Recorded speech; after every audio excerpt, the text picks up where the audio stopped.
Custard Apple తీసుకుంటే అది ఆరోగ్యానికి మంచిదా కాదా, లేదా డయాబెటీస్ వాళ్ళకి అది మంచి చేస్తుందా చెడు చేస్తుందా అనే దాని గురించి డిస్కస్ చేయబోతున్నాను. దీని పరంగా చూసుకుంటే మనకు కస్టర్డ్ యాపిల్ ఒక హోల్ ఫ్రూట్ వచ్చేసి ఒక 100 గ్రామ్స్ ఉంటే మనకు దాని క్యాలరీస్ పరంగా చూసుకున్నట్టయితే 90 క్యాలరీస్ అనేది రావడం జరుగుతుంది. అంటే అది కూడా మన ఒక డైట్లో ఒక పార్ట్ అని చెప్పడం జరుగుతుంది. ఇంకోటి మనం చూసుకున్నట్టయితే దాంట్లో పొటాషియం మెగ్నీషియం అనేది ఉంటుంది. ఇంకోటి ఇది పొటాషియం ఏదైతే ఉంటుందో అది మన బ్లడ్ ప్రెషర్ని నథింగ్ బట్ సోడియం లెవెల్స్ని కంట్రోల్ చేయడానికి హెల్ప్ అవుతుంది. అదేవిధంగా ఏదైతే మెగ్నీషియం ఉంటుందో అది మన హార్ట్ రిథమ్ ఉంటుంది కదా, ఏదైతే హార్ట్ బీట్ దాన్ని కూడా కంట్రోల్ చేస్తుంది. ఇంకోటి దీంట్లో మనకు వైటమిన్ సి పరంగా చూసుకున్నట్టయితే కూడా వైటమిన్ సి వచ్చేసి కస్టర్డ్ యాపిల్లో 60% అనేది ఉంటుంది అవుట్ ఆఫ్ 100కి.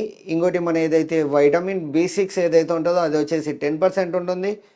ఫైబర్ వచ్చేసి 17% అనేది ఉండడం జరుగుతుంది. ఇంకోటి ఇది ఫైబర్ రిచ్ ఫుడ్ అని కూడా చెప్పడం జరుగుతుంది. ఎందుకంటే మనకు ఎక్కువ కావాల్సింది ఫైబర్ రిచ్ ఫుడ్డే. ఎందుకనంటే డయాబెటీస్ ఈ మధ్యకాలంలో ఎక్కువ చూసినట్టయితే డయాబెటీస్ పేషెంట్స్ అనేది నథింగ్ బట్ డయాబెటీస్ అని వెయిట్ గెయిన్ క్లయింట్స్ అనేది ఎక్కువగా పుట్టుకొస్తున్నారు.